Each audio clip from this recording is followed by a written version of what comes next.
中国加强与冲绳官方的交流，但是琉球独立任重道远，对付日本要钝刀子割肉。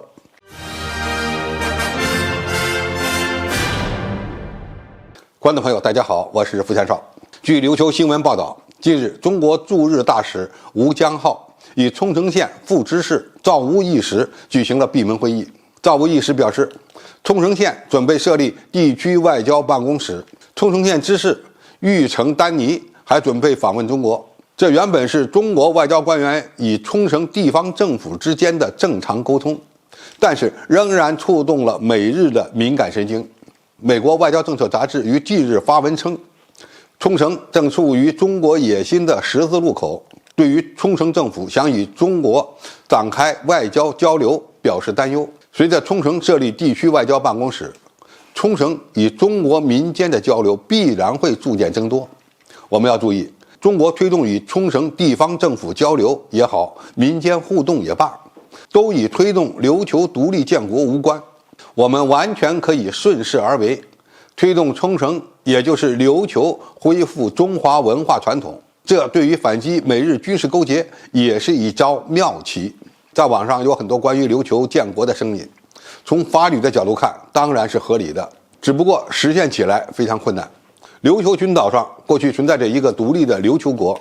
而且还是中国的藩属国。明朝时曾经封琉球岛的统治者为琉球王。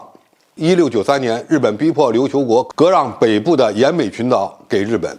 1879年，琉球被日本灭亡，也就是现在的冲绳县。如果我们从历史的角度看，日本吞并琉球已经成为现实，似乎并没有任何翻盘的可能。但是因为日本是第二次世界大战的战败国，波茨坦公告第8条宣布，开罗宣言之条件必将实施，而日本之主权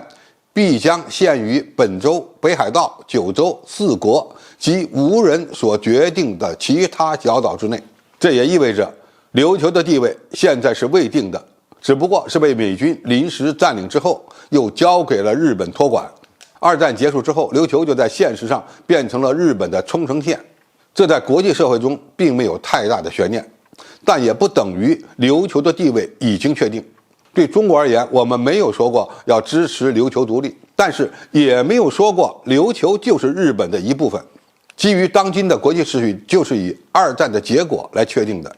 琉球的未来存在着多种可能。中国现在要做的就是与冲绳地方政府展开官方和民间交流，鼓励琉球民众的独立意识，反对美国驻军，更要反对日本将琉球列岛军事化，成为武力干涉台海的前沿基地。在很多网友看来，日本既然已经站在了美国遏制中国的对立面，